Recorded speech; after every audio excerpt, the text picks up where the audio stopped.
na komentaryo sa Himpapawid. 2x2. Walang takot sa paghimay sa masalimuot na isyu ng bayan. 2x2. Humahataw na mga balita at impormasyon. 2x2. Ating damhin, ating lasapin ang hagupit na 2x2.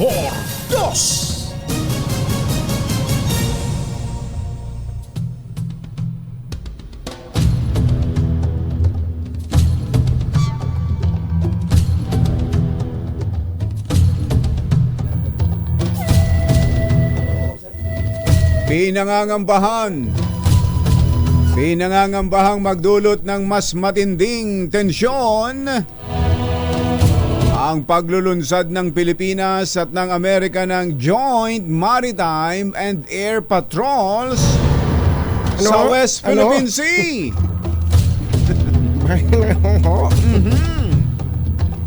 Sa kanyang post sa social media, sinabi ng Pangulo na ang 3 araw na Joint Air at Maritime Exercises ay isang inisyatiba upang palakasin ang interoperability sa pagitan ng AFP at US Indo-Pacific Command na tatagal hanggang bukas. Ginawa ng Pangulo ang pahayag isang araw matapos sabihin sa isang forum sa Hawaii na ang sitwasyon sa West Philippine Sea ay naging mas nakakatakot. Makaraang lumapit na ang Chinese military sa coastline ng Pilipinas. Ang Joint Sea at Air Patrols ay nagsimula sa Batanes at magtatapos sa West Philippine Sea kung saan ang China ay gumagawa ng mga agresibong hakbang at mapanganib na maniobra laban sa mga sasakyang pandagat ng Pilipinas na nasa loob ng exclusive economic zone ng bansa. Isyu ng bayan, katotohanan. 2x2. At maitim ang balak, magtago ka na. 2x2. Si Jerry at si Anthony, narito na. 2x2. Hahataw ng todo, urado ka. 2x2. Ang katotohanan, dala nila. 2x2. Walang sinasamba pali, maniwala ka. 2x2. Hataw ng gusto, tol, umasa ka. 2x2. 2x2.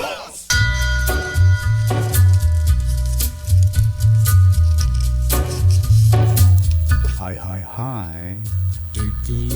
Maganda movie. Lamig. Magandang umaga, bayan! Bayan! Ito po si Jerry Baha. Ito po naman si Anthony Taberna. Muli pong sumasa inyo ang 2x2 sa umagang ito na Friday! Yoo-hoo! Kumusta kayo mga textmates, mga text partners, mga kapamilya, kapuso, kapatid, kabarkada, mga kapitbahay? How are ya? Kumusta ang tulog? Wala bang tulog? Merong mga ganyan. Oo, merong ganyan ha. Ayos lang kung walang tulog, wag lang walang Gising. Oo, yung mga pakonti-konting oras lang ng tulog. Sabi nga kapag nagkakaedar ka na, hindi na masyadong yung hinahangad na 9 hours, 8 hours, wala na yan. Hindi na natin kaya yan, lalo na sa panahong ito na sobrang traffic. Yon. At lalo pang bibigat ngayong holiday season, kaya't ihanda na natin ang ating mga katawan sa ang sakit ng katawan. Ang sakit ng katawan. Kapag ganitong holiday season. Iniintay ko nga akong batyero, buti nabanggit mo yung traffic. Iniintay ko yung sinabi ng MMDA na gagawin ng whole day ang coding. Ganun ba? Nako. Wala pang eksaktong petsa. Pero Pero plano nilang tanggalin ang window period ng coding. Kaya dahil nga sa dami ng sasakyan. Ang talagang solusyon lang ngayon para mawala ang traffic ay ipagbawal ang sasakyan. Ayan. Dahil kulang pa tayo sa mga infrastructure. Alam mo ba kung batyero, nitong nakaraang weekend, alam mo naman ako nasa Japan Japan. Sa Singapore ako. Magtataas na naman daw, sabi sama ng loob ng mga tao doon, magtataas na naman daw sila o ang Singapore government ng COE. Ano ba yung yung COE? Certificate of Entitlement bago ka bumili ng sasakyan. Dati daw 97,000 Singapore dollars. Ngayon daw gagawin 120. Ayun. Thousand. Kailangan mo yun bago ka makabili ng sasakyan. Bawat isang sasakyan kumbachero, may COE ka at that's COE, good for... parang Certificate of Employment. O parang ganon. Ito naman, Certificate of Entitlement. That you are entitled to buy a car. Yes. Ganon. Isipin mo yun at 10 years lang yun. Yung papel na yun. At isa lang yun. Isa lang. Bawat isang sasakyan, isa. Sabi nila, talagang matindi ang gobyerno ng Singapore pagdating sa pag-discourage sa kanyang mamamayan na bumili ng sasakyan. Ayoko na dyan. Ayoko ganun, na dyan diba? sa Singapore. Sa Japan na lang ako. Japan. Ayan. Japan. Sa Japan, ganun din. Napakahigpit din yan. Napakahigpit. Ito naman kasi kung bachero, masisiyahan ka naman sa mass transport system. Yun naman. Masisiyahan ka naman. Bakit ka mangungupahan pa? Kung pwede namang, ibahin na. Parang ganun ang dating, ano? Bakit ka pa bibili ng sasakyan kung napaka super efficient? Hindi lang efficient Super efficient. Super efficient. Ang public transport. At dagdag sila ng dagdag kumbachero ng ruta ng tren sa ilalim. Kaya pagka inilalapit niya sa mga community ninyo yung subway. Ayan, ganyan yan. Sa mga nakapaligid sa atin. Maliban lang ho sa Pilipinas, yung pinakamalapit sa atin, yung Hong Kong. Yung Taiwan. Lumayo-layo ka ng konti. Yung Singapore. Yung Japan. Yung South Korea. O North Korea. Sama mo na North Korea. Ano nga kaya sa North Korea? May subway din kaya doon. Nako, nagsasalimbayan ho ang kanilang mga tren. Samantalang dito, ito matagal na nagsisimula pa lang ang 2x2. Tinatalakay na namin ni Kumbachero ito na dito sa Pilipinas, kaisa-isa lang ang train system natin. Pinabayaan pa. Yun nga yung PNR. Sayang, Kumbachero. Pero ngayon yan ay binubuhay po at yan naman ang direction ngayon. Yan ang direction natin. Ang LRT, MRT natin, andyan na. Ang North Trail, South Trail, at kung ano-ano pa, yung dating Bicol Express ay ibabalik. Kaya lang, Kumbachero, ang dami daw problema. Yun na nga talaga. Alam mo kung anong problema? Right of way. Right of way talaga. Tapos sasabayan mo pa ngayon ng pinsala ng sama ng panahon. Tulad doon ang nangyari dyan sa Northern Samar na talaga namang pininsala pala. Walang bagyo ho. Walang bagyo. Wala. Yun ay tinatawag lang na epekto lang ng shear line. Shear line. Ano ba yung shear line? Shear line. Parang ano nga ba yung shear line? Nagsasanib daw yung malamig at saka yung mainit. Mainit na hangin. Pero makibalita nga tayo, may makakausap tayo. Unahin na natin ito, Kumbachero. May makakausap tayo mula sa Northern Samar. Isang residente ron at alamin natin ang kanilang karanasan. Bachero ng Bayan, Katunying at Ka-Jerry. 2x2. Si paano pronounce ito Yuel? Alin Ngin. Si Alin Ngin. Si Alin Ngin Balangkit. Si Alin Jin. Alin Jin Balangkit ng Pambuhan, Northern Samar. Kumustahin natin sila dyan sa Northern Samar. Allen Jean, magandang morning. Si Ka Jerry at si Ka Tunying sa 2x2. Hello. Hello po. Alin, good morning. Lin siguro, Lin. Nawala, Yuel. Sige, balikan na lang natin.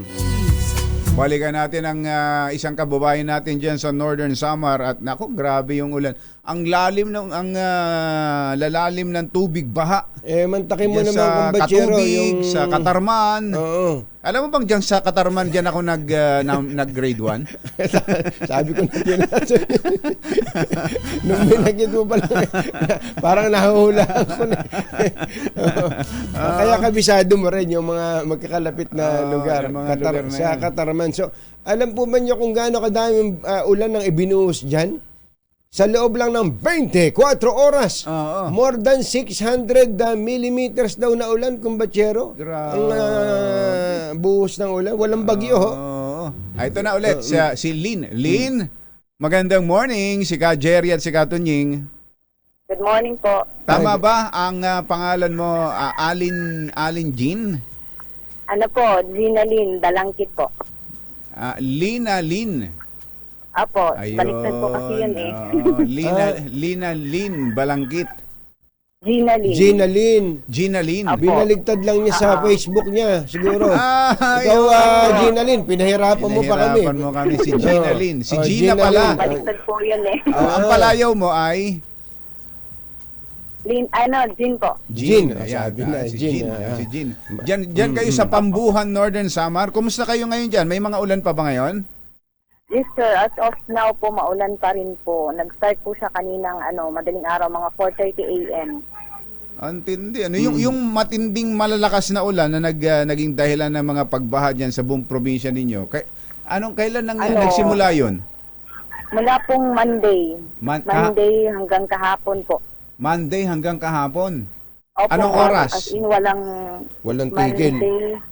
Opo, mulang aga po, maaga. Lunes ng umaga pa lang, malakas na ang ulan Opo, hanggang malakas na po yung ulan. Hanggang gabi po. Hanggang gabi. Tapos Hanggang kahapon. tumaas po yung tubig nung Tuesday na ng madaling araw. Doon po nag-start yung tubig baha. Grabe, no? Nakikita namin yung mga pictures, na mga video na dyan Opo, galing sir. sa Samar. Grabe, Jean. Hindi po namin na kasi sir na magtataas yung bagyo, yung tubig kasi hindi naman po siya bagyo. wala Walang nang bagyo. bagyo. Oo. Oo nga eh. Opo, LTE lang naman po. Tulad ng bahay nyo, pumasok ba tubig sa bahay nyo? Yes po, hanggang sa may noo po. Hanggang noo! Ay sus, Mario Joseph. Opo. Grabe. Baka Hanggang naman sa na... may- Grabe Yung naman. sa may daanan po, hanggang hanggang sa may Baywang, yung ibang place po. Depende sa kalahati po ng- height nung dumadaan, ano? Oo. Opo. Oo. Yung din po sir, yung place po kasi meron nakalubog. Mm-mm. Meron naman mataas na area. Oh, teka muna, hindi namin masyadong kabisado yung Pambuhan, Northern Samar. Ano po? Saan ba malapit Yes, yan? Galing po ng Katarman, pangatlong bayan po. Ayun, pangatlong Papuntang bayan. Lawang. papuntang 2nd district. Opo, papuntang Lawang. Ayun, papuntang Lawang. Before po maglawang, Pambuhan po muna. Oh, ano ba yan? Mayroon malapit ba kayo sa dagat? Yes sir. Ayun, meron kayong Mga coastal. ilang dagat, tapos ano ba yun? River. Sa likod po, river. Oh. Pero yung tubig na umahon dyan sa inyong mga kabahayan dyan, galing sa ilog. Galing po ng ilog. Galing ng ilog. Galing po ng ilog. Ano ba yan? First time after Yolanda? Yes po, sir. Actually, kahit po sa bahay po namin, ngayon lang pumasok yung tubig. Saka sa ibang municipality, ngayon lang nangyari yan. Yung mismong bayan. Opo. Sa buong buhay mo, Ganon. Gina Lynn, ngayon pa lang yan nangyari. Yes po. 33 years. Tingnan mo. Sabihin, matindi talaga itong sheer line lang, walang bagyo, sheer line lang. Matindi to, sir, kasi parang matagal na pag-uulan. Dati po nangyayari mga isang araw lang or kalahating gabi. Pero ngayon, umabot na. Actually, nag-start talaga dito yung ulan nung last Monday, November 13. Oo, tama. Pero ngayon umuulan pa, pero yung tubig sa bahay nyo wala na, subside na. Hindi pa po namin sure kasi sir, pabalik pa lang sana kami ngayon ng bahay. Ba't umalis? Gaantay lang po kami ng masasakyan. Lumikas ho pala kayo, ganon? Opo, kasi hindi namin alam baka pag ano ng gabi, mas tumaas pa po. Oo. Tama, Ilan tama yung ginawa ilan po nyo. kayo sa bahay na umalis po sa doon? 5 po kami. Yung parents po kasi namin nasa farm. Oo. Kami lang po yung nasa bahay. Opo. Wala hong Tapos wala ho nagkasundo bang kami. walang second floor? Wala po. Wala. Kaya kung Opo. batsero kailangan, di lahat ng gamit nyo dyan Oo, nalubog. nakataas po, sir eh. Oo. Ay, Hindi naman po yung nakapag-ligpit.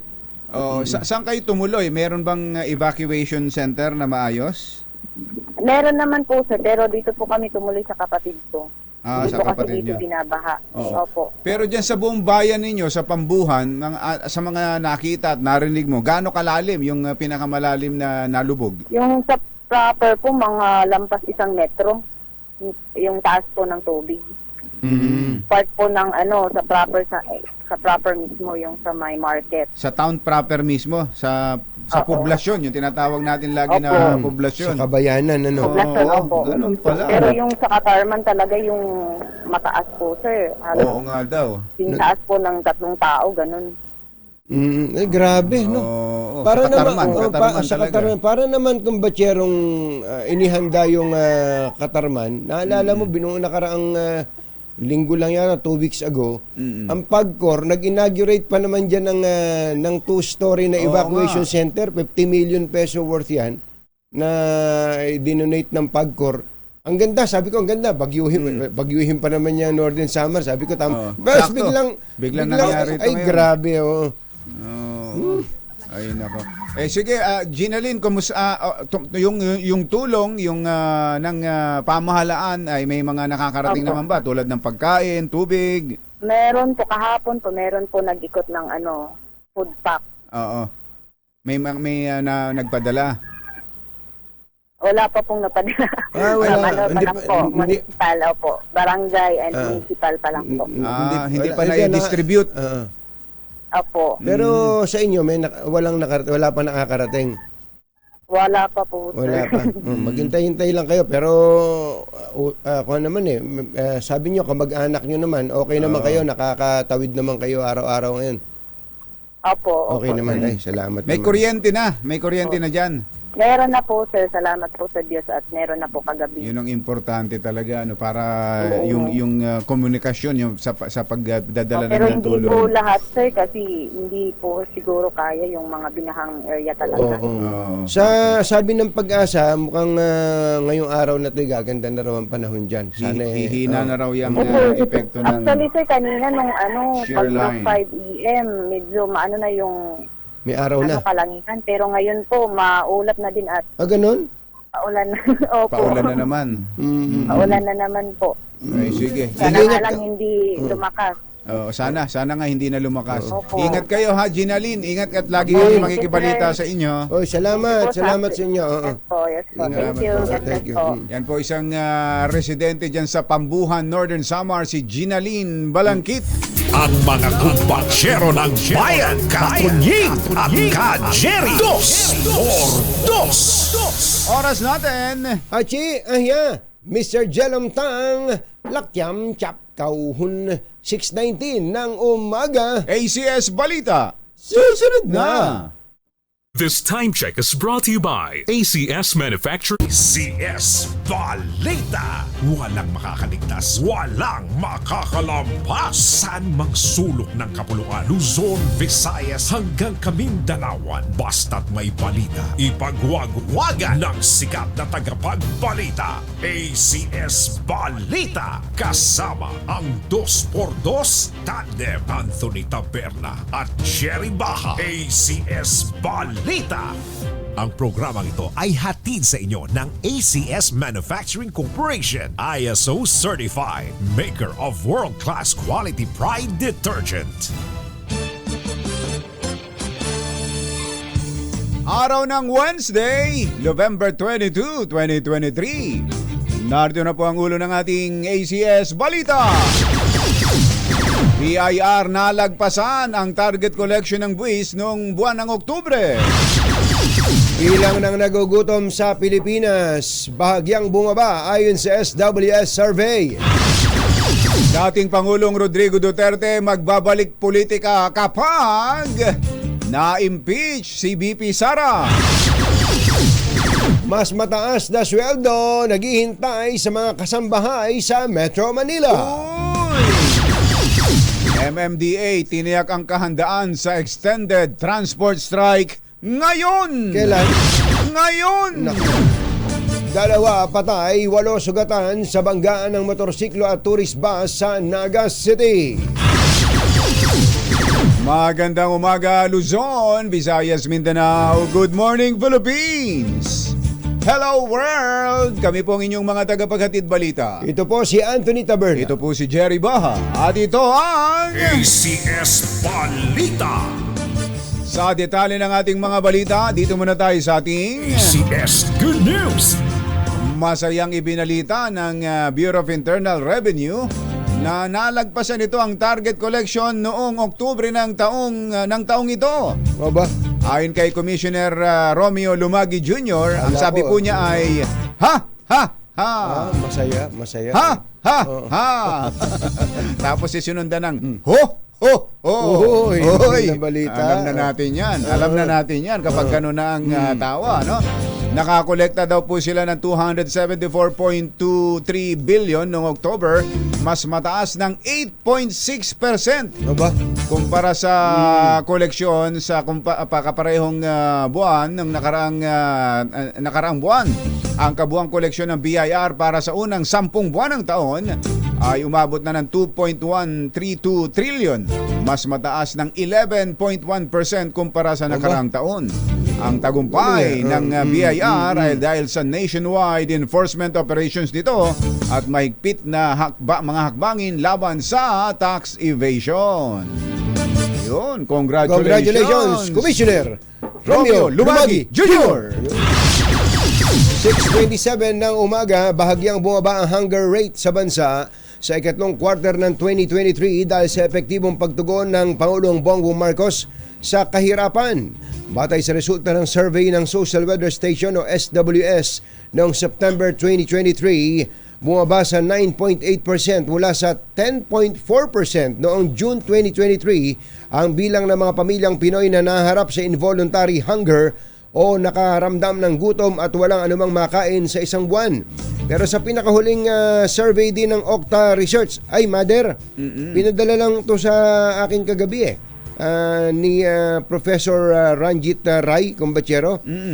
For the first time, sabi niya, for the first time, Sa kauna-unahang pagkakataon, nag-dip daw Combachero o bumaba yung poverty incidence and hunger numbers.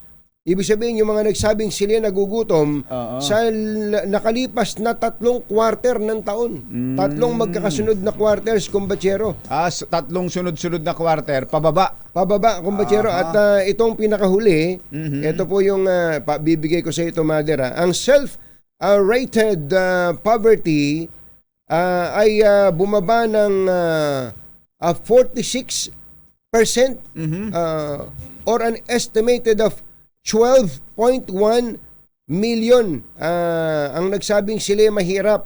Ito daw Combachero ay mas mababa mula sa dating 50%. Aba. So bumaba ng 4%. Oo. Ang nagsabing sila ay mahirap. Mahirap. Dati ay 13.2 million families yan. Ngayon 12.1 million o bumaba ng mahigit 1 milyong pamilya. Ano ba yan? Nung tanongin sila, mahirap ba kayo? Hindi! Mayaman kami. Yung self-rated poverty, may mga ganun kasing barometer. Lalo na sa atin, di ba? Sa atin, pag tinanong mo, hindi. Kahit maayos ang buhay siya. Kumusta ba? Hindi, medyo. Hirap eh. Taas ng presyo. Pero ngayon, parang utangan mo eh. pero ngayon, merong konting yabang ngayon. Ito, konting yabang. Ito, more than 1 million families ang nagsabi na hindi sila mahirap. Ayun. Ito pa, yung self-rated hunger naman, Combachero, yung yung nakaranas ng Ay, lalo pa yan. Nakagutom. Kayo ba'y nakakaranas ng gutom? Grabe, grabe. Gutom. Hirap ngayon. Gutom. Mahal ang bigas. Mahal ang bigas. Ganun kaagad ang maririnig mo. Pero ngayon, sabi po sa survey ng Okta Research, Combachero, ay bumaba ng bumaba ng 5%. Bumaba ng 5% ang nagsabing sila ay nakaranas ng pagkagutom. Ito daw po ay nagre-represent sa 1.3 million families. Oo. 1.3 million families ang nabawas dun sa dating nagsabing gutom sila lagi o nakaranas sila ng pagkagutom. Magandang mga numero to. Yung mga nagda-diet, wag kayong sumasali dyan sa Okay, survey sumasali na dyan. yan. Ako, pagka nakarinig ka pa ng pilosopo dyan, kaya ganyan yan. Dahil nangamatay na yung ibang nakaranas ng gutom nun. Mario Joseph. Siyempre, pagka ayaw makatanggap ng magandang balita, yun ang sabi mo. So, ulitin natin, ang self-rated hunger sa third quarter ng taong ito ay 10%. Ito po ay 5% na mas mababa kumpara nung July 2023 survey. Ayan. Good news yan. Pag minsan naman may good news, tanggapin natin ang good news. ACS Balita. Susunod! Tito Bong! Sino ito? Sino itong dating Pangulo na balak daw tumakbo ulit na Vice Presidente? Blind item. Sinabi natin kahapon yung bayaw Iba pang mga nagbabagang balita sa pagpapatuloy ng ACS Balita. 631. Ang balitang ito Huwag pahuhuli sa mga nagbabagang balita. Sumali sa aming Viber community, DZRH News at maging updated sa mga kaganapan sa loob at labas ng bansa. Deb Anthony Taberna at Jerry Baja. ACS Balita.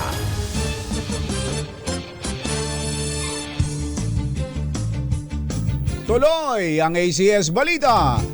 Mapipilitan daw po si dating Pangulong Rodrigo Duterte na bumalik sa politika at tumakbong Vice President o kaya'y Senador kapag in-impeach ang kanyang anak na si Vice President Sara Duterte. Ayon sa dating Pangulo, mapipilitan siyang lumabas at magsalita. Parang hindi lumalabas at nagsasalita. At talagang magkakababuyan. Kapag dumating ang eleksyon at ilalabas niya ang kanyang mga nalalaman sa mga naghahangad sa mataas na posisyon sa pamahalaan. Pero dahil tinuldukan na ito ng Pangulo ni BBM, di ba, ang pag sinabi ng sitting president na walang impeachment na mangyayari, walang impeachment.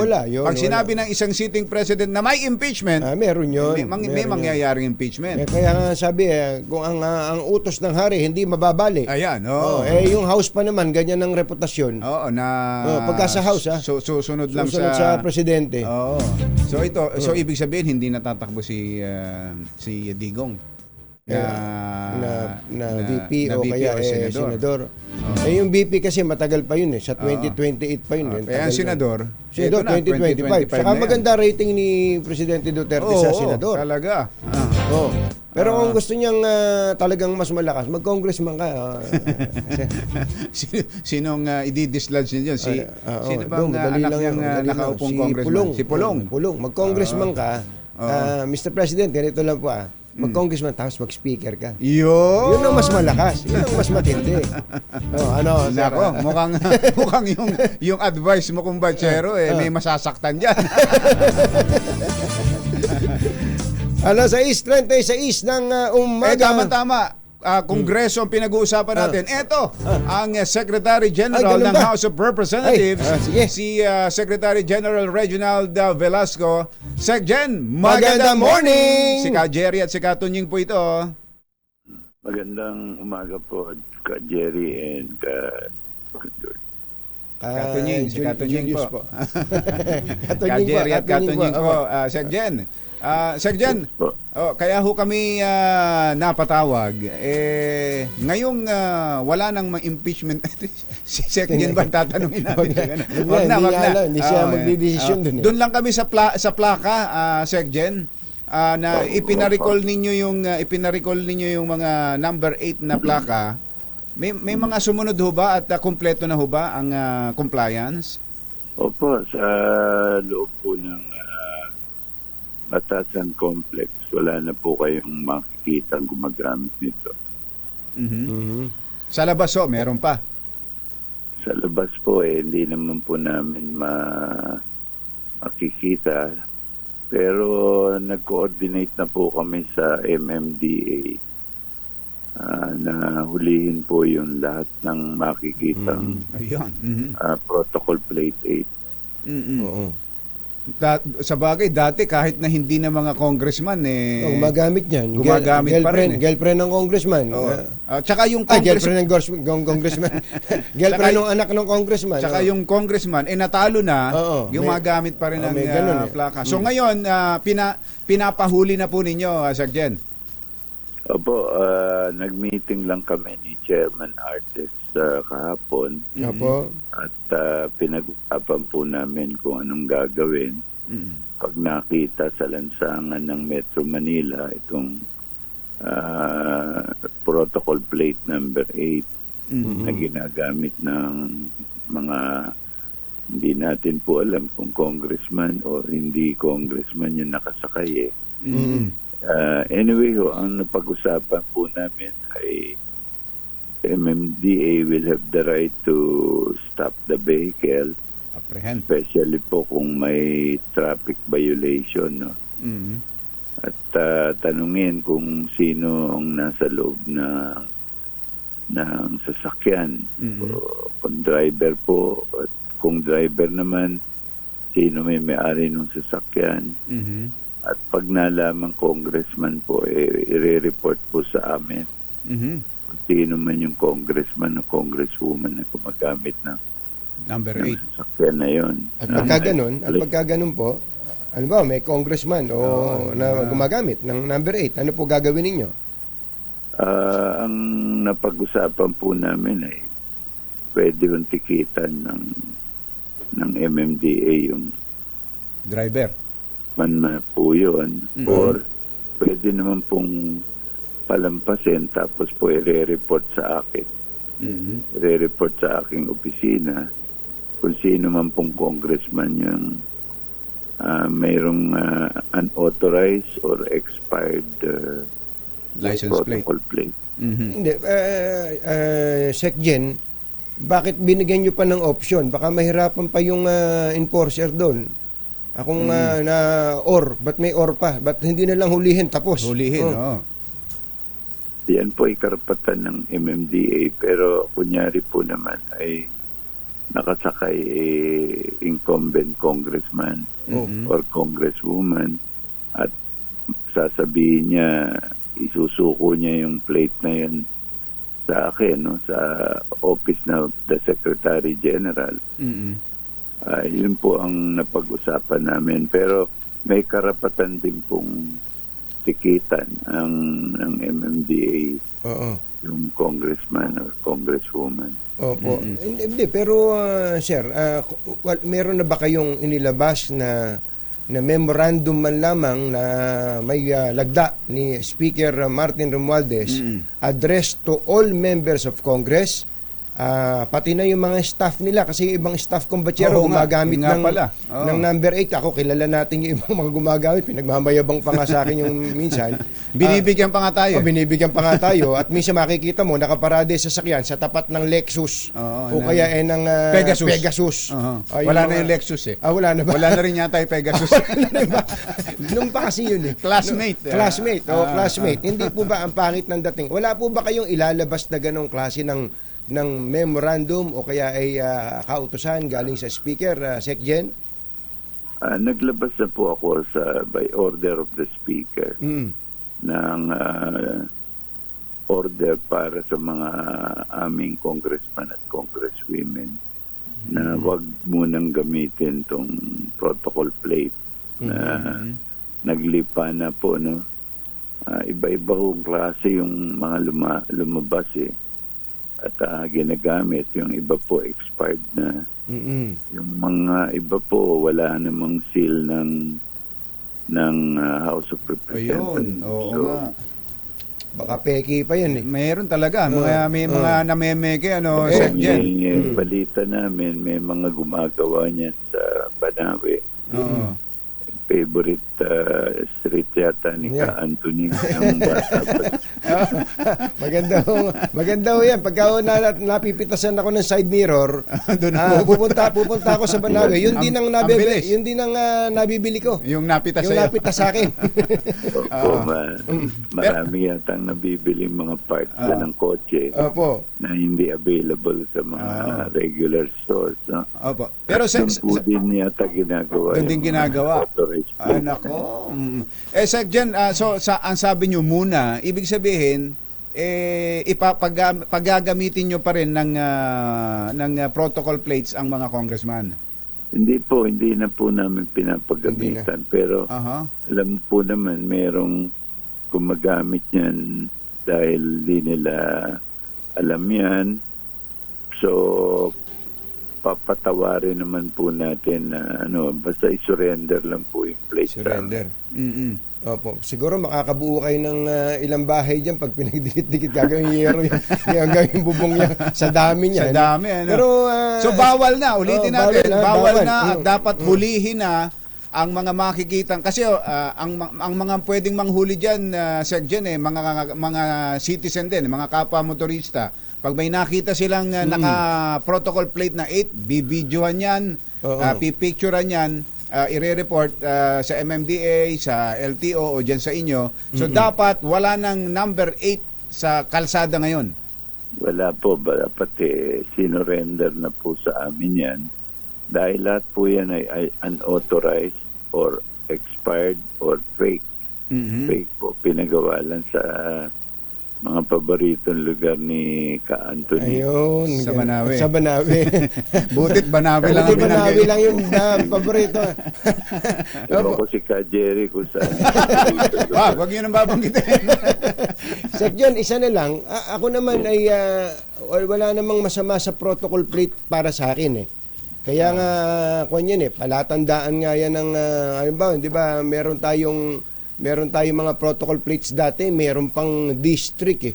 May Pero district kung dati. talagang merong mga congressman na gustong gumamit ng protocol plate, ilagay nila yung district nila. At kung mang-aabuso sila, alam namin sila yung nang-aabuso. Kasi kawawa naman yung ibang hindi nang-aabuso na congressman.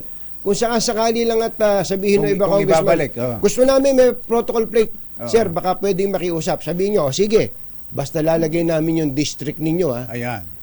Okay lang ho ba yun? Opo, at meron po naman kaming balak na i-restore po ito, no? Kasi in fairness, they are also entitled Tama po. protocol plates, no? It's provided for in the Executive Order number 400 issued during the time of President Gloria Macapagal Arroyo na may entitlement naman po. Pero yun nga po, ang restrictions doon for official use only. Tapos dalawang sasakyan. Dalawang lang. Yes. Oo. Bali, 4 pong plates. Nakalagay front, rear, tsaka yun nga po, nakalagay yung kung saan sila District, oo. nagsiserve at kung sino sila. Ayun. So ilalagay, maaasahan namin yon Sec Jen, na kapag ibabalik Opo, na ito, nakalagay na yung district.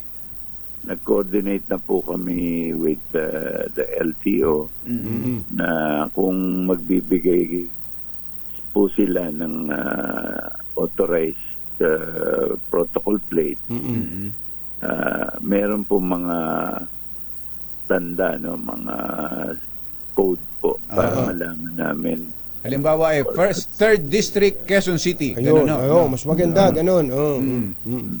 Para Meron pong, identify. ang gagawin po namin ay merong security code na tawag. Hindi namin malalaman yun, sir. Yung mga taong bayan, hindi malalaman Hindi yun. niyo po malalaman, pero ang mga autoridad po natin ay malalaman yun at i-report sa amin na nag-violate ng traffic rules. Sir, wag na yung coded. Kung gusto nilang gumamit ng protocol plate, wag na silang mahiya, ilagay na yung district. Kasi yung code lang, kung ayaw nilang malamang sila yon, wag silang gumamit ng protocol plate. Ganun lang kasimple yun. Simple. Oo. Opo. Ilagay nyo na, wag nyo na pong code, sir, para makita namin yung aming congressman pala abusado, ganun. Oo, at makita namin na yung aming kongresista ay mabait. Sumusunod sa batas. At sumusunod sa batas. Ganun. Hindi po ba mas mainam yun, sir? Wag lang code. Hindi po naman yun. Pero yun nga po, isang rason bakit nilagyan natin bibigyan natin ng protocol plate yung mga congressman po natin ay for their protection also. Kaya mahirap po kasing ilagay yung distrito dahil may party list na po tayo eh. Madali po yan. Lagay po yung party list. Lagay din po. Halimbawa, party list angkas. Ganun. Kasi po, Segyen, yun nga eh. Ako simple lang sa akin. Kung ayaw mong gumamit ng protocol plate, ayaw mong makilala ka, di huwag kang mag-protocol plate. Yung gustong gumamit ng protocol plate, gusto niya ipakita na siya ay congressman. Okay po, we will take note of Please. your- Ayan, Please. Opo. Baka naman po pwede, Segyen. Segyen, thank you. Thank you. Maraming salamat po sa inyo. Maraming salamat po at mabuhay kayong dalawa. Si Segyen Reginald Velasco, House of Representatives.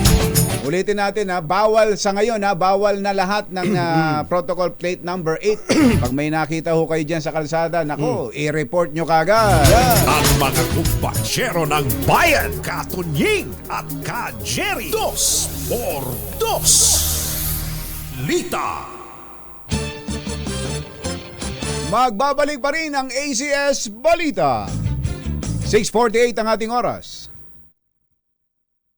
Balitang makakalampas saan mang sulok ng kapuluan. ACS Balita! ACS Balita! Ang programang ito ay hatid sa inyo ng ACS Manufacturing Corporation, ISO Certified, maker ng world-class quality Pride detergent. Hi! Maganda morning. Anong araw today, kumbachero? Today is Laundry Day Friday! Yuhuu! At pag laundry day, all you need is Pride washing machine detergent. May triple stain away formula kaya tanggal ang makapit, madikit at malupit na dumitmantsa, kaya easy ang labada. Kaya pala mula noon hanggang ngayon, all you need is Pride. All you need is Pride. ACS. Nabulaga ang mga residente sa Lope de Vega, Northern Samar nang umabot sa hanggang bubong ng bahay ang baha bunga ng malakas na pagulan. Dulot nga po nitong shear line.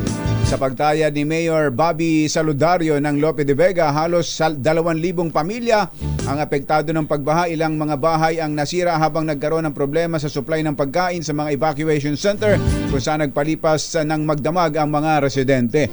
Ang laki ho ng pinsala dyan sa Northern Samar.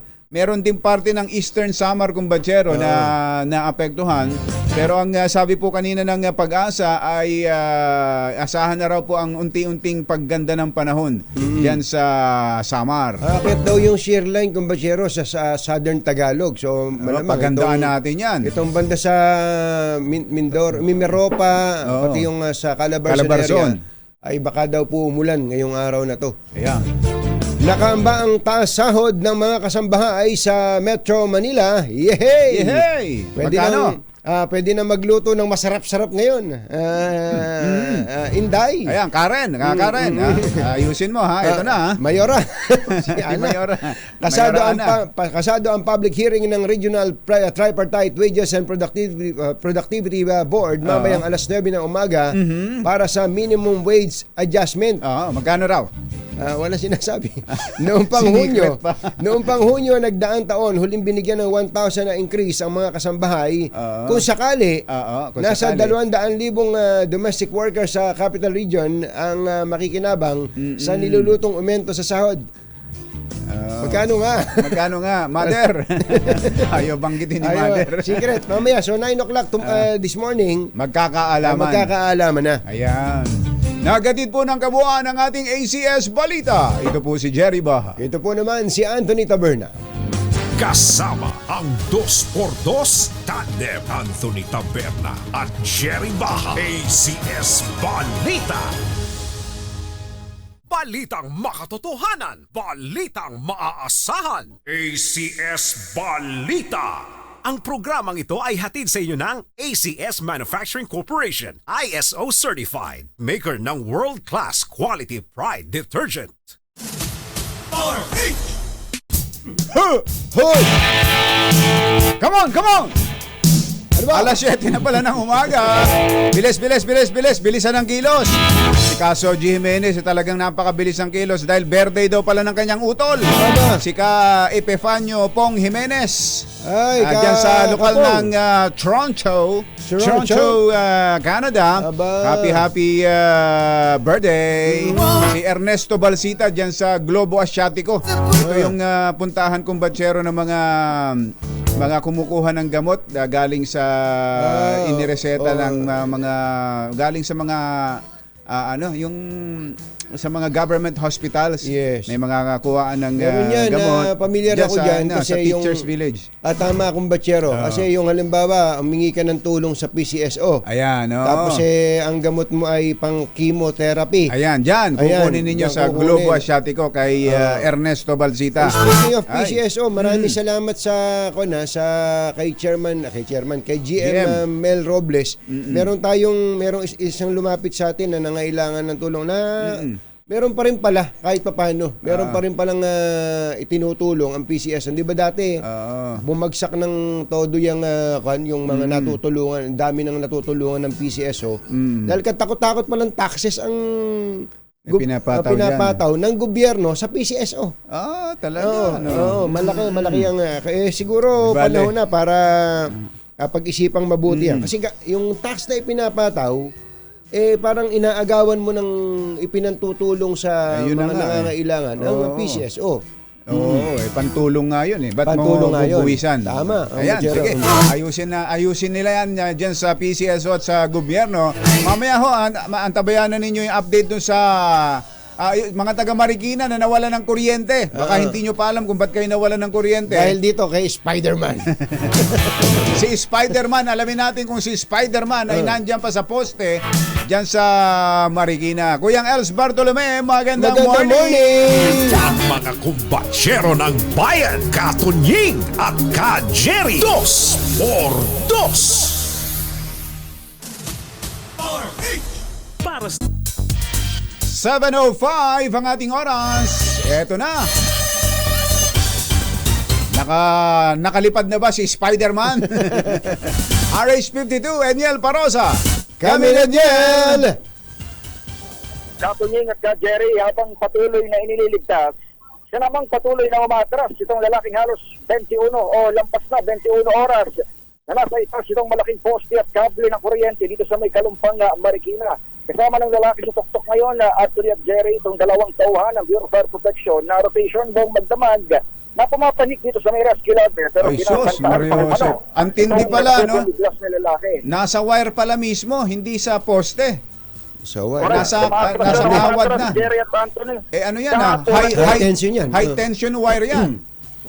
Oo, kaya yun ang dahilan kung bakit tatlong barangay kahapon yung nakaranas ng power interruption dahil kung hindi po patuloy ng Meralco itong supply dito, malamang sa malamang tostado na itong si Spider-Man. Pero Jerry at Anthony, bandang 2:30 AM, ibinalik na ng Meralco yung majority doon sa supply ng kuryente dito sa mga binabagit nating barangay at tanging street na lamang ng Everett hanggang dito sa may papalabas ng Marcos Highway yung mga kabahayan na wala pa rin kuryente as of this moment. Bakit hindi pa maibalik? Bakit hindi maibalik yon yung isang street na lang na yan? Iniwasan na makuryente itong si Kuyang Jerry. Yun pa rin yung pinakadahilan. laking perwisyo Kung yan. sabi mo nga, 21 hours nang nandidiyan yan.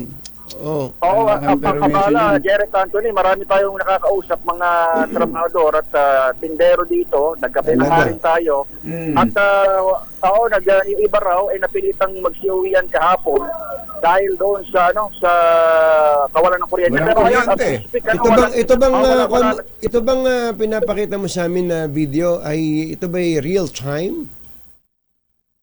medyo delayed yan na Anthony Delayed, Jerry. Pero ito babanggitin ko kung ano yung real time na nangyayari para doon sa mga nakikinig sa atin. Ginamit na ng BFT yung pinaka-crane ng Meralco. Ito. Andito. Ito nga, nakikita namin sa video. ginamit nila yung crane ng Meralco para akyatin yung lalaki. Pero yung lalaki ay patuloy sa pag-move sideways. Oo. Papunta doon sa gitna ng kable. Kawad, Hindi oo. pa rin siya nasalo. Oo, nung mga tauhan ng Meralco. Itong binabagit natin, Jerry at Anthony, na senaryo, nangyari na to kagabi, alas 10 daw ng kagabi, ay naakap na ng mga BFP personnel itong tao dyan sa kable, sa kawad ng kuryente, ito sa malaking kawad. Kaya lang, nagkahawak daw doon sa lalaki, biglang nagbanta yung lalaki at nagpakita ng mga matatalim na bagay sa kanyang bulsa. Napagalaman na mayroon pala siyang pinaklas doon sa poste habang siya'y nakatambay kagabi. Kaya pag-akyat yung mga tauhan ng BFP na unang nakaakap sa kanya, ay magulat sila at mayroon siyang mga matatalim na bagay. Kaya ngayon, bilang ko, 2-4 na tong BFP personnel na nasa tuktok eh. 2 doon sa crane ng Meralco, 2 sa rescue ladder, pero yung lalaki, ito si Spider-Man, patuloy sa paglayo at ito na. Pero ang Malayo na tinding, sa poste. ang para galing. hindi siya antukin diyan o ma-off balance, makabitiw. Believe ka rin Bibilib ka rin sa kuloko may mga kakilala na ba diyan, kapamilya yan? Halimbawa, andyan na ba si Batgirl o si si Captain America. Kakausap natin si Fire Officer 1 Chad Jape, bumbero at residente rin ng ng barangay na ito sa Kalumpang. Hindi raw taga rito ito, hindi kilala ng mga tao, wala rin nakakaalam ng kahit man lang palayo o mukha niya. At dayo talaga itong lalaking ito. Si Peter Parker yan, si Peter Parker. Hindi kasi naka-uniforme. Si Peter Parker. Naglagay na Anthony at Jerry ng rescue yung inflatable na bag. Yung BFT doon sa ilalim ng kinalalagyan na. Para kung bumagsak. Natin, dahil sa nag-move siya sideways, pagitna doon sa malalaking kawad, ay wala na. Hindi na siya maabot nung bola. May nagsasuggest dito na baka daw pwedeng i-restore na yung kuryente doon sa natitirang isang street na yon para mag-ulat, ma-recharge itong si Kuya. Magiging si Incredible Hulk na yan. Hindi, baka naman matauhan kapag pag na-jolt ng konti. Konti lang, no? Jerry at Anthony, talagang may battery pa ito dahil kagabi pala may naabutan ng pagkain. Naabutan ng pagkain. Tinatanggap nila ng pagkain. Nakakakain siya sa tuktok. Pero kapag pag-aakapi na nga, gaano kataas yan yung kinaroroonan niya? Mga ilang metro yan? Ang taas 150 feet yung lumalabas. 150 feet, mataas yan. Yung poste kasi, hindi karaniwang poste lang na nakikita natin sa barabarangay Ito yung matataas na poste na semento, ano? Oo, ito yung nasa gilid tayo kasi ngayon ng Marcos Highway. Ito yung parang sa gilid ng Marcos Highway. So yung mga malalaking poste nandito. Ang kwento kahapon, alas 10 ng umaga, nandito siya sa may maliit na poste na katabi nitong malaki. Kahoy ito, parang mas maliit siya. Tapos sinita ng mga residente kasi nagdulot na pala siya unang-una ng brownout o ng interruption. Tingnan mo na yan. Kaya nung sinita siya, bandang 10 to 11 a.m., lumipat doon sa mas mataas na poste. Siya namang ikinadulot ng power interruption sa more or less 3 barangay. Dito sa bahagi nito ng... Ito, maganda tong... Baka hindi yan ng si Spider-Man. Baka yan yung kalaban ni Spider-Man. Baka yung kumakain ng kuryente. Pwede. Oo nga, no? Oh. Hindi, maganda tong message ni Angelica Gutierrez, para sana may maganda man lang kahinatnan yung ginawa niya na yan. Dapat daw ay bago siya umakyat, nagdala siya ng banner, nakasulat na ibaba ang singil sa kuryente. Di ba? Para meron man lang dahilan. Advokasya, yung kanyang ginawa, hindi yung sasabihin, may toyo lang siya dyan, no? Hindi ba pwedeng magkabilang dulo, magkabilang poste, merong yuyugyugin yung parang sa lagubang lang. Hindi na parang gadamba talaga. Hindi na kailangan ng magyuyugyug kasi siya mismo yung nagyuyugyug. Opo, talaga. Sa tauhan ng BFP. Hindi ba tumatayo? Hindi tumatayo? Kaya rin yan tumayo, niyuyugyug niya yung niyuyugyug niya yung kahon. Kaya hindi nakakalapit sa kanya yung mga tauhan ng bumbero. Lalayo lang ako konti at titingnan ko yung kanyang ilalim dahil mga residential area na ito. Malayo na ron sa sa bola. Hindi na siya makaabot. Malayo na to sa salbabida. Hindi ba pwedeng wala bang kanyan, wala bang sniper diyan ng tranquilizer? Ayun, oo. Pwede yun. Binabagit nga ng ilang authorities dito. Kaya lang, pagbagsak nun ang problema. Baka may ibang paraan na pwedeng gawin. Pagbagsak, medyo... mamaya na natin isipan kung saan babagsak.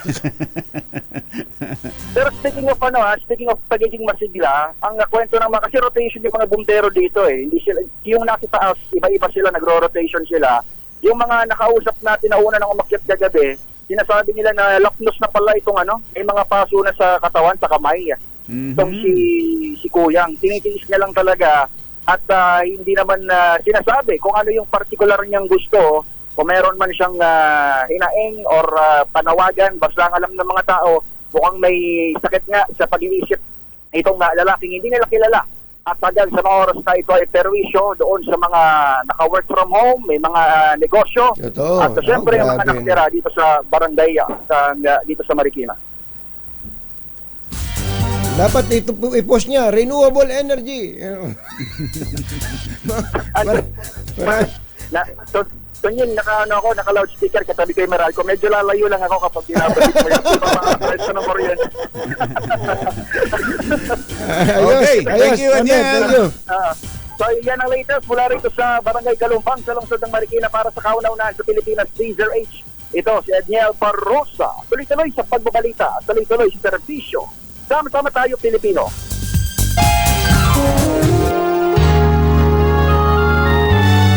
Kauna-unahan sa Pilipinas. Manila Broadcasting Company. DZRH. Member, kapisanan ng mga broadcaster ng Pilipinas. Member KBP, oras! Kapopoy, 14 na minuto na makalipas ang 7 ng umaga. Balitang bagong-bago. Balitang dapat alam mo. Balitang magdadagdag ng talino. Dahil bagong impormasyon, makibalita. Unang-una sa DZRH. Pangunahing balita. Kasama ang 2x2 tandem nina Anthony Taberna at Jerry Baha. Araw ng Miyerkules sa 22 ng Nobyembre 2023. Narito na po ang ulo ng ating mga pangunahing balita. Lalaking umakyat sa poste ng kuryente, hindi pa rin bumababa. Mga residente, halos 24 oras nang walang kuryente dyan sa Marikina. NBI pasok na rin sa investigasyon sa isang apprentice ng Coast Guard na nasawi habang nagtatraining sa Cavite.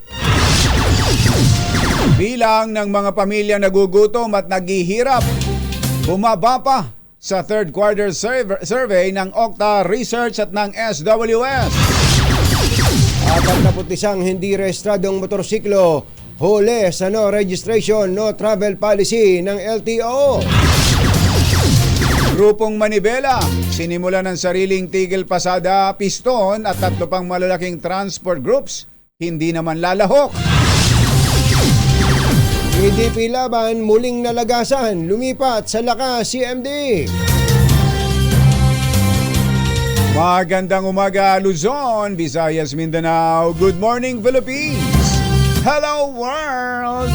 Kami po ang inyong mga tagapaghatid balita. Ito po si Anthony Taberna. Ito po si Jerry Baha. At ito ang Pangunahing balita. 7:17 ng ating oras. Sa detalye ng ating mga balita, nagpapatuloy pa rin ang rescue operation sa lalaking halos 20 oras nang o mahigit 20 oras nang naisa itaas ng poste ng kuryente dyan sa Marikina. Hindi pa tukoy ang pagkakakilanlan ng lalaki na nakasuot ng short at walang damit na pangitaas. 2 miyembro ng Bureau of Fire Protection ang umakyat sa rescue ladder para subukang kunin ang lalaki. Dahil sa nasabing insidente, nagdulot ito ng power interruption sa Barangay Kalumpang dahil sa magdamag na pagtambay sa poste ng Meralco. Nagkaroon ng pagkakataon ng mga otoridad na mahawakan para maibaba ang lalaki, subalit dakong alas 10 kagabi ay may mga dinukot itong patalim o matatalim na bagay sa kanyang bulsa. Nagbanta pa ang lalaki na sasaktan ang kanyang mga rescuers na naging dahilan para naman maantala ang pag-rescue dito sa kay Spider-Man. Pumasok na ang NBI sa kaso ng investigasyon sa kaso ng pagkamatay sa isa pang trainee ng Coast Guard na nasawi makaraang malunod sa training sa Cavite. Kinilala ang biktimang apprentice seaman na si Mori Kaguay at kahapon ay nagsagawa ng autopsy ang NBI Medical Legal Division sa bangkay nito. Ang insidente ng pagkamatay ni Kaguay ay naganap isang araw matapos ang isa pang katulad na kaso ng pagkamatay ng isa ring trainee ng Coast Guard sa Palawan. Si Kaguay ay dineklarang brain dead matapos malunod sa kasagsagan ng ginagawang water search and rescue training sa Sangli Point, Cavite noong November 16 at na-confine sa San Pedro Calunsod Medical Center. Samantala, nilinaw naman ni Rear Admiral Armand Balilo, tagapagsalita ng Coast Guard, na ordinaryong training lamang ay binibigay sa mga trainee upang malaman ng mga ito ang pamamaraan sa pagliligtas ng buhay sa karagatan. Nabawasan ang dami ng mga pamilya sa bansa na nagsabing sila ay mahirap. Ito ay batay sa resulta ng tugon ng masa nationwide survey ng Okta Research, ginawa September 30 hanggang October 4. Ayon sa survey, 46% o halos 12.1 million na pamilya ang nakaramdam na sila ay dukha sa ikatlong quarter ng 2023 na mababa kumpara sa 50% o 13.2 million sa survey na isinagawa noong second quarter. Samantala, nabawasan din ang self-rated hunger o ang dami ng mga nagsabi sila ay nagugutom sa third quarter ng taon. Nasa 2.6 million mula sa dating 3.9 million sa second quarter ng kasalukuyang taon. Nasampulan ng LTO ang 41 motorcycle riders sa pagsisimula ng mas mahigpit na implementasyon ng no registration, no travel policy. Agad na tinikita ng LTO ang mga driver habang diretso naman sa impounding area ng ahensya ang mga motorsiklo. Ayon kay LTO Chief Assistant Secretary Attorney Viger Mendoza, karamihan sa mga nahuling motorsiklo ay mula sa Metro Manila. Nagkasana rin ng tigil pasada ang grupong Manibela simula ngayon hanggang Biyernes upang tutulan ang PUV Modernization Program ng pamahalaan. Nagbabala si Manibela Chairman Mar Valbuena ng mas malaking transport strike sa bagong taon kapag hindi pinalawig ng LTFRB ang consolidation deadline sa Disyembre. Ngayon naman ang huling araw ng tigil pasada ng grupong Piston, bagamat marami sa mga miyembro nito nagsabing hindi naman sila lalahok sa transport strike na talagang kanya-kanya sila Pag nag-transport strike ang Piston, hindi kasali yung Manibela at saka yung ibang grupo. Ito naman, si Manibela naman, meron. Yung Piston naman ang hindi sasama. Ayun. Sige. Ayaw nyo magsama-sama ha. Magsama-sama kayo. Para kaya natin kayang-kaya. Kasi basta saba-saba. Kayang-kaya. Kaya ba natin to? Speaking of FBR, itinuturing ngayon na biggest political party sa Kongreso ang Lakas. Ang Lakas CMD na pinamumunuan ni House Speaker Martin Romualdez. Ito yung makaraang apat na pang-kongresista mula sa dating dominant PDP laban ang lumipat sa Lakas at nanumpa kay Romualdez, kabilang sina Representatives Rosemaria Panotes ng Camarines Norte, Del Corbera ng Agusan del Norte, Lordan Suan ng Cagayan de Oro at Mary Mitzi Cahayon si Mitz Cahayon ng Caloocan. Sa apat na bagong miyembro ng Lakas, si Suan ay galing sa Nasyonalista. Sa kasalukuyan, umaabot na sa 86 ang miyembro ng Lakas sa Kamara. Susunod! Tito Bong! Video ng isnaban ni na VP Sara at Speaker Romualdez viral sa social media. At ang magaling mangolekta, si BIR Commissioner Romeo Lumagi Jr. Susunod na rin yan. Sa pagbabalik na Pangunahing balita. 7:22. This time check. Bagong balita sa DZRH. Pangunahing balita. Alas 7:26. Hoy, good morning po kay Tatay Romy Makapinlak. Tatay Romy Makapinlak, maaya payabak po kay Kong Ane, mga kabalin, mga kababayan nating masarap magluto. Ayan, oo, magagaling magluto mga Kapampangan. No? Parang si Jay Gomez din yan, nandiyan niya sa London. Ang sarap din magluto. Aba, hindi, talaga naman. Oh. matikman ba natin yan? Kuya Jay, kumusta ba ang chicken inasal mo, Kuya Jay? Kuya Jay Gomez dyan sa London. Ayun. Eto na, kausapin natin kung Batsero ang BIR Commissioner. Alamin natin, bakit ba nila masyadong pinagbubuti ang pangungulekta ng buwis? Oo, bakit? Ano ba itong mga taong ito? Commissioner Romeo Lumagi Jr., magandang Magandang morning!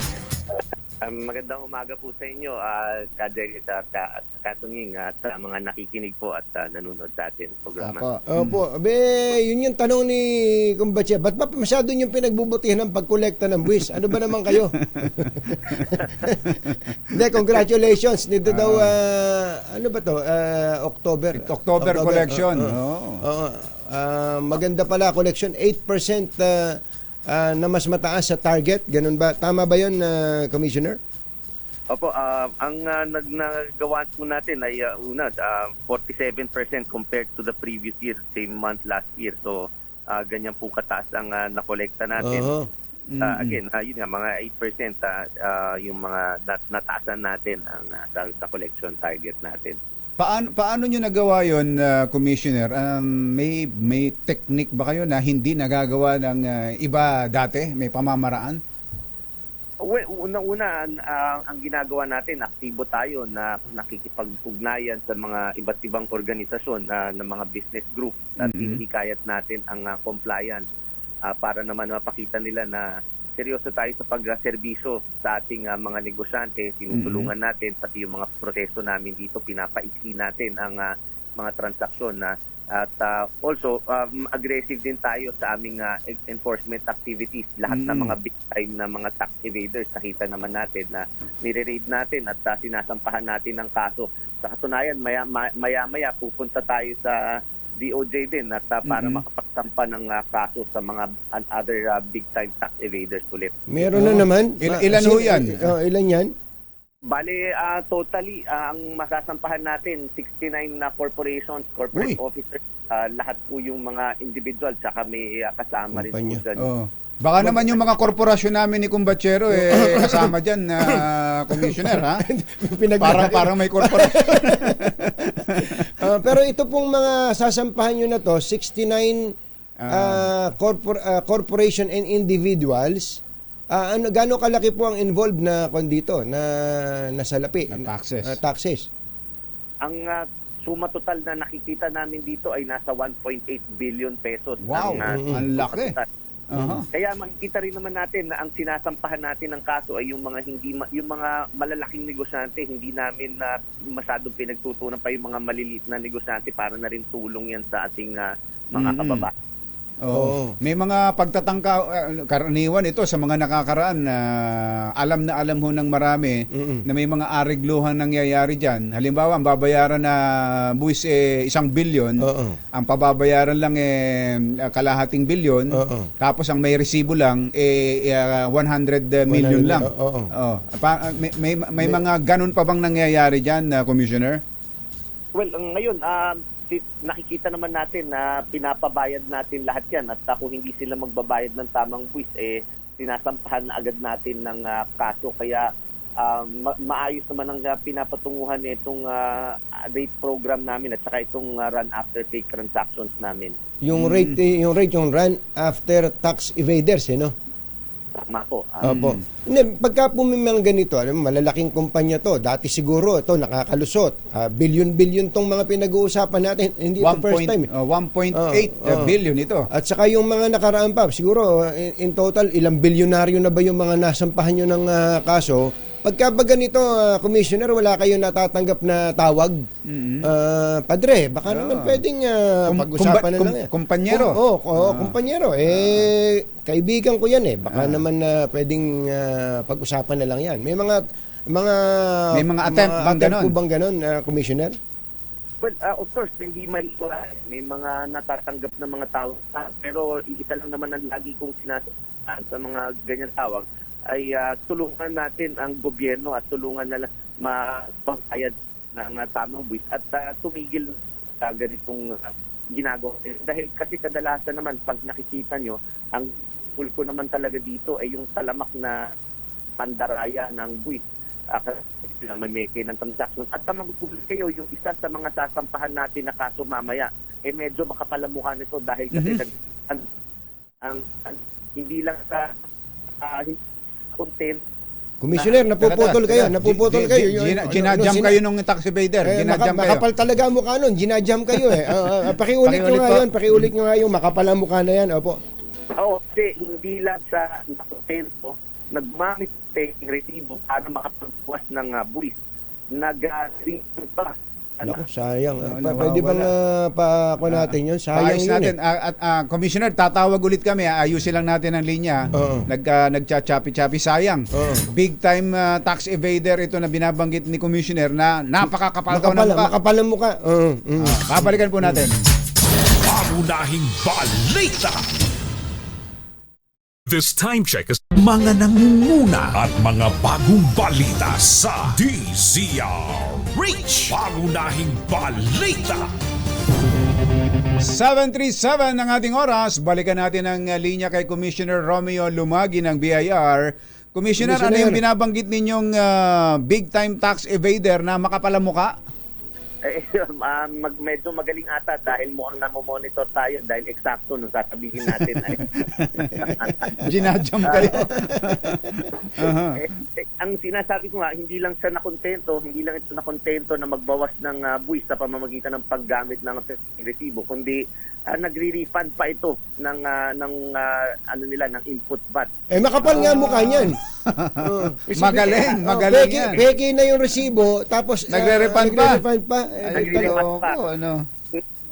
Kung sino-sinong nag-a-advise dyan na akala ay kakayaning ayusin, kaya talagang tinutukan namin ito at sinigurado namin na maisampa ang kaso. Kaya kahit, of course, maraming pinagdaan ng proseso pero sasampahan din natin sa ng kaso. Ibig sabihin, may umaareglo pa dito, Commissioner? Merong mukhang pinaniniwalaan na maling advice at nakarating din naman sa atin yan kung sino ang nagbibigay ng abiso. Nakakalungkot at hindi na lang bigyan ng tamang advice na magbayad na lang. Oo, pagka po ba itong halimbawa ang isasampan yung kaso ay tax evasion, ganun ba? Tama po. At saka siyempre, pamimeke, may falsification din dyan at pagsasubmit ng mga peking dokumento. Sa ilalim po ba ng batas, ano ba ang parusa dyan? Bitay ba yan? Mainit na ulo. Ang problema, hindi ganun kalaki ang magiging parusa. Kaya naman maganda yung naging panukala ni Congressman Joey Salceda tungkol dito. Pinataasan ang may panukala sa batas, pinataasan ang penalty dyan. Opo, eto nang susunod na tanong. Bagamat mamaya pa naman yung filing nyo ng 9 o'clock, mauna na kami ng konti. Sino ba yung papailan nyo ng kaso na yan? Ay, pagkaano na lang mamaya kapag baka may magtampo. Basta total of 69 corporate officers and accountants. Tama po. Opo. Ba't pati accountant pala? Oo. Okay, kasi yun din ang nakikita natin dahil kasi kapag nakita natin na imposibleng magawa ito ng na hindi kasabwat ang accountant, ay sinasama natin dahil kasi gusto natin na ang mga accountants ay tumupad sa kanilang tungkulin na magbigay ng tamang audited financial statements at huwag i-peke. Ganyan din naman ang panawagan natin sa mga abogadong nagbibigay ng abiso dito sa mga peking resibo dahil ang dami nating nakukuhang impormasyon na kanya-kanyang abiso ang ginagawa ng mga abogado na takasan yan, kayang takasan, ay ang panawagan na natin sa kanila ay sana tumulong na lang sa koleksyon ng BIR dahil nga malinaw naman ang ginawa nilang kasalanan dito. Kaya sana lang sila. Last na lang, yung pong mga revenue officers, mga examiners na may reklamo ang ating mga kababayan, dumadami, nandun pa rin po ba? Marami pa ba rin kayong nare-receive na complaint? Yung bang mga binanggit mo kong batsero na i-assess ka ng napakalaki tapos makikipag-areglo pala sa dulo. Meron pa bang mga ganon, Commissioner? Well, may mga ang ginagawa po natin nung simula po tayo nung naupo meron na tayong natanggal na 26 na empleyado. At continuous ang aming investigasyon sa mga empleyado natin dahil patuloy ang paglinis ng aming hanay. Dahil nga isa sa programang nakatutok tayo ay integrity and professionalism of the institution and employees. Sa mga darating na linggo, mag-i-issue rin tayo ng preventive suspension orders dito sa mga naiimbestigahan natin. Ngayon, dun sa mga may mga reklamo ay of course ayaw naman natin na umakto base sa chismis lang kasi may mga iba at minsan nakakalungkot dahil kasi ibang nasa mainstream media pa ang magpapakalat ng mga fake news at puro chismis lang. Ngayon, kung talagang merong reklamo at meron talagang sinasabi na katiwalian ang sinasabi niyang mga tao, ay huwag daanin sa fake news at chismis-chismis. Magsampa ng kaso at magbigay ng ebidensya dahil hindi rin naman tayo pwedeng umakto base sa chismis lang at sabi-sabi. Ngayon, kung talagang kayang patunayan yan, ay desidido tayo dyan na nakikita naman natin na iniimbestigahan namin lahat ito. Again, sa katunayan, marami-rami na tayong na-dismiss at marami-rami na rin tayong na sanction, disciplinary sanction. So, bigyan lang ng sapat na ebidensya. Pero kasi kung walang ebidensya yan, paano naman natin na-aktuhan yan? So again, yun lang ang panawagan natin. Kung nag-expect kayo na merong action sa amin, sana ang expectation din namin wag daanin sa chismis at salita-salita lamang. Ayun, okay. So panghuli na lang talaga, Commissioner, promise. Kanina mga big time tax evaders ang pinag-uusapan natin. Ito mga small time tax evaders lang naman ito. Taxable daw po ba yung 13th month pay ng mga empleyado? Sa naman yan, may mga incentives naman ng ang mga empleyado. May na nasa batas. So kung hindi naman mataas yung sahod at yung mga 13th month pay, hindi naman mabubuisan yan. Oo. Kapag hindi hulalagpas sa 250,000 yung total income for the year, ay yun yung walang taxes, ano? Opo, tama po. Okay. Commissioner, salamat. Thank you. Maraming salamat din po at magandang umaga sa inyong lahat at sa mga nakikinig at nanonood po. Commissioner Romeo Lumagi ng BIR. Balita! Susunod! Dito po!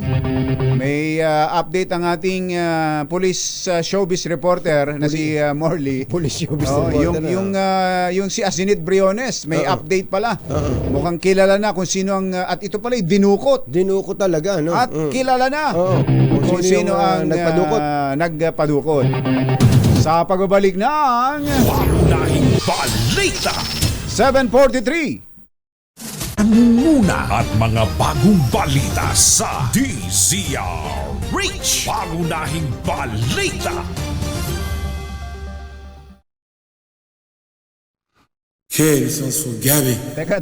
Mga kaibigan, Bakit yan? ito po si Larry. Wala ko, gusto mo nang mag-extra.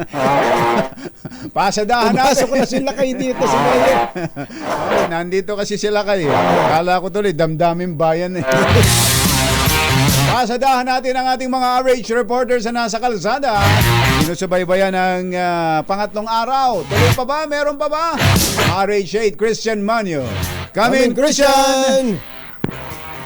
Jerry at Anthony, tuloy na tuloy ang tigil pasada ng grupong Piston ngayong ikatlong araw ng transport strike. Ito ang binigyan linaw ni Modi Floranda, National President ng Piston, sa kabila ng ilang ulat na hindi natuloy ang kanilang welga ngayong araw. Ayon sa Piston, sisimula ng programa sa Welcome Rotonda sa Quezon City at sila'y magmamarcha sa Menjola para isagaw ang kanilang hinaing at pagtutol sa PUV Modernization Program. Narito ang maiksing bahagi ng pahayag ni Modi Floranda. Actually pa naman at ngayong alas 8 ng umaga ay magtitipon-tipon sa may PNPT, sa may Welcome Rotonda at sa ganap na mga alas 9 ay magmamarsya papunta sa Menjola. Ayon kay Floranda, hiwalay ang kilos protesta nila sa grupong Manibela. Para sa kauna-unahan sa Pilipinas, DZRH, ito si Christian Manio. Tuloy-tuloy sa pagbabalita, tuloy-tuloy sa serbisyo, sama-sama tayo, Pilipino. Thank you, Christian! Puntahan naman natin si Tito Boy! Tito Boy! Tito Boy! Nasama si Tito Boy! Maynila, Tito Boy! Actually, Jerry, dito naman ako sa Bloomington Market kanina. Ay marami pa naman mga pampaserong jeep na biyahe patungo ng Novaliches at Santa Siberia. At ang ilan ng mga shipper ay kumuha muna sila ng mga panggastos sa kanilang pamilya para at maya ay sasama na rin sila sa tigil pasada. Hindi naman ramdam ng mga modern jeep o mga driver ng modern jeep na biyaheng Novaliches ang kanilang ang nangyayari strike dahil sa patumal ang kanilang pasero ngayon patungo ng Novaliches at marami mga modern jeep ang nagbibiyahe mula dito sa Domintreta hanggang Novaliches. Dito naman ako ngayon, oras na to sa Tayuman, yung mga biyaheng Largisabal. Tigil na ang pasada ng mga biyaheng Largisabal mula pa kanina. At kaya ang mga libreng sasakay naman, ang nasasakay ng mga pasahero na may stranded dito sa Tayuman patungo ng Largisabal. Ang mga libreng sakay dito, dumating dito ang Samsung e-trike ng Manila Traffic and Parking Bureau at kasama na rin yung mobile patrol ng Manila Police District na nagbibigay ng libreng sakay sa mga pasero na may stranded dito sa Tayuman, biyaheng Largisabal. Yan pa rin ang sitwasyon sa mga tigil pasada ngayong araw, mga itong araw ng piston at pasimula naman ang grupong Manibela.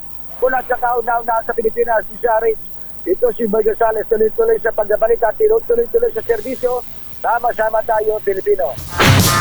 Sa QC, alamin natin ang sitwasyon kay Kuya Val Gonzales. Kuya Val, kumusta dyan? Kuya Val. Jerry at Anthony, ngayon lamang ito.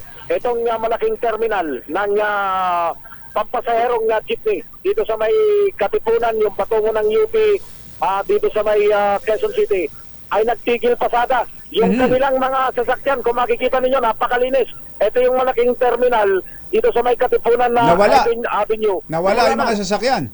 Nawala na yung mga sasakyan. Mag-CCTigil pasada daw sila sa loob ng 3 oras bilang pakikisa dito sa mga kasamaan nila sa grupo ng Piston na nagsasagawa ng kilos protesta. Si Camodi Florando ay nandito na rin sa lugar. Yung kanilang presidente, si Uyang Enrico de Chavez. Bakit nagpasya kayong magtitigil ng pasada ngayon? Para makaisa at makialahok dahil sa aming pinaglalaban ng jeepney case. Ano katagal yung magtitigil ninyo ng pamamasada? Siguro mga 4 na oras lang or something ganun. Mula nga yung oras nito? Yes sir. At 12 ganyan. 12 ng tanghali. Pagkatapos ng alas 12 ay mamamasada na kayo? Yes po. Bakit hindi sandali lang. buong maghapon? Bakit hindi mo maghapon po? Para mag-strike naman po dito sa aming Katipunan. Talagang halos strike po. Wala pong nadating. Kita nyo. Wala pong nadating na pasahero. Kaya po makikita na lang po kami. Kaya po po. Ayos. Mamaya siguro po. Pag-ibiyahin ko natin ang aming mga jeep. Saglit sa oras lang ang mga awa. 3 to 4 na oras po. Yun po. Ayun. Wala naman palang pasahero eh. Habulin ko lang si Camodi ng grupong Piston. Paalis na. Pasakay na ng jeep. Camodi. Kumusta yung pagrarally ninyo? Matagumpay naman. No need. At hindi lamang dito sa National Capital Region. Ang dito sa National Capital Region, halos sumabot tayo ng mga 95% yung paralisasyon mula nung Monday. At ngayong huling araw, ay tayo ay tutungo sa Mindiola at nagtitipon-tipon yung lahat ng mga galing sa mga masaperya ay magkikipakita sa welcome at magmamarcha patungo sa Mindiola. Pagkatapos ninyo ay susunod naman ang grupong Manibela. Baka naman sumama rin kayo sa grupong Manibela hanggang Biyernes. Inaano na po natin sa ating mga local association yung ano yung magiging direktiba po ng ating mga lokal na pagsuporta sa magaganap.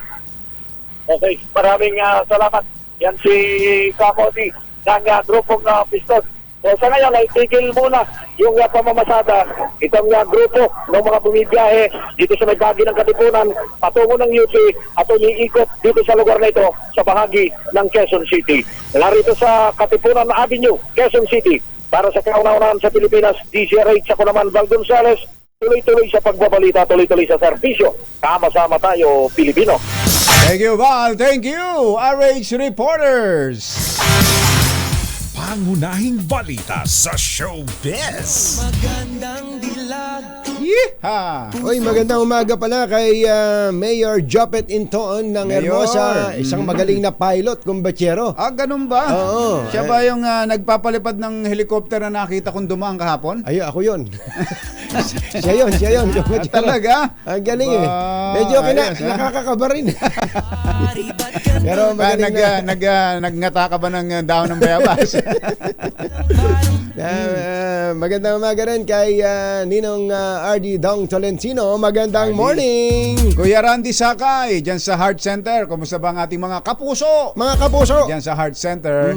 At happy birthday daw kay Asek Cecil Santos. Ay, Asek! Asek Cecil, happy birthday. Binabati ka ni Kong Angel namin dito. At magandang umaga rin kay Executive Director Juliet Linsangan. Juliet Linsangan ng FDA, Fertilizer and Pesticide, FPA pala. Fertilizer and Pesticides Authority. Director Linsangan, wala ba tayo dyan? Wala ba tayong mga bagong pataba dyan? Attorney Ronnie Heron, magandang morning. At kay Jerry Labasan. Ito na si Morley, ang ating showbiz police reporter. Ayan, may update dito kay Azenet Briones. Magandang morning, Morley! Yes! Magandang morning, Luzon, Visayas at Mindanao. Good morning sa'yo, Papa Jerry. Kumusta ka na? At syempre pa sa'yo, Papa! Yan sa mga dalawa kong Papa Katunying.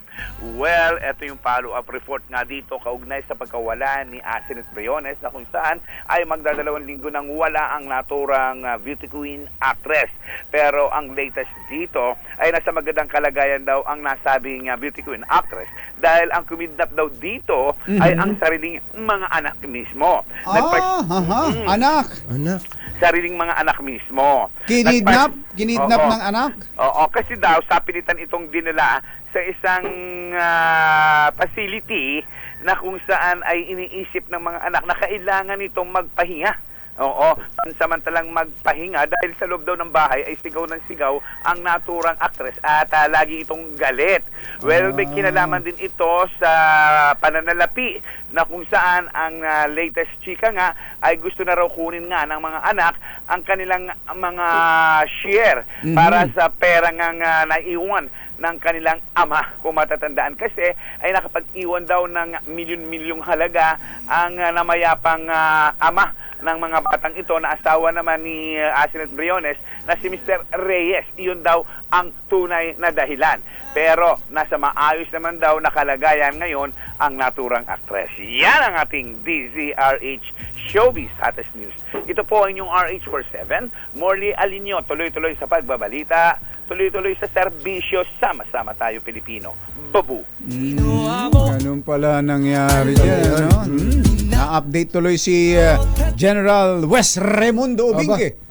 Mula dyan sa Bicol Region at kasama niya si Kagawad Alfredo Capiding Season na nag-birthday pala ngayon. At nakikinig si na Charles Ombak. Yan, sabi ni General Wes Raimundo Ubingke. Pangunahing balita sa sports. Nagtapos na tabla ang Philippine Ascals at Indonesia sa FIFA World Cup Asian Qualifiers match. Dahil dito may una ng puntos ang dalawang team sa laro ng Group F pero winless pa rin sa qualifiers. Nagposte po ang Pilipinas ng 1-0 na kalamangan pero sumelyo ng goal si Sadil Ramdhani ng Indonesia sa 70th minute para itabla ang laban. Nasukupain ng Ascals sa final group match ang top seed na Iraq sa Marso. Naghatid po ng kabuuan ng ating mga pangunahing balita. Ito po si Jerry Baha. Ito po naman si Anthony Taberna. Bachero ng Bayan, Katunying at Ka-Jerry. 2x2. Blower. Hi! Doon sa mga nangangailangan ng pamalit sa bubong dyan, ha? Huwag niyong gagawin bubong yung, ano yung binanggit mo? Plaka. Mga plaka ng Marami daw, mga kongresista na number 8 na ipinagsusurrender dyan. At pag may nakita pa raw kayo, isuplong ninyo. Aba? Dapat ay hinuhuli daw yung mga gumagamit ng number 8 sa ngayon. Mabuti na lang kung batsero, may bubong na maaasahan. Gawa sa state-of-the-art technology. May aluminum na. May pintura pa. Now available na rin sa pre-painted tiles pan. Para sa eleganteng bubong na matibay na makulay pa. Mag-Cherry Loom pre-painted ka na! Kuya Chito Paz ng Lucena DPWH, maganda morning! Nandito na ang all-new Cherry Tiggo 5X Pro Hybrid. Ang pinakabagong hybrid vehicle na makakasama mo sa pang-araw-araw, barkada man o pamilya. Fuel efficient at siksik sa features na swak sa katulad mong naghahanap ng sasakyang pangmalakasan ng dating, safe at panalo sa advanced functionality. Meron po itong 1.5 liter turbocharged engine at 48-volt hybrid system na nagpapababa ng fuel consumption. O, Suwabe sa kalsada, tipid sa gasolina. Secured ka dito dahil meron din itong 6 na airbags, full LED lights at double row daytime running lights, tulong para sa mas ligtas na biyahe. Kaya naman kung gusto mong masubukan ang all-new Cherry Tiggo 5X Pro Hybrid, bumisita na sa pinakamalapit na Cherry Auto dealership o kaya naman ay i-check out ang kanilang website www.cherryauto.ph. Ang tanong! Bye! Happy weekend! Woo! Damdaming bayan! Susunod na!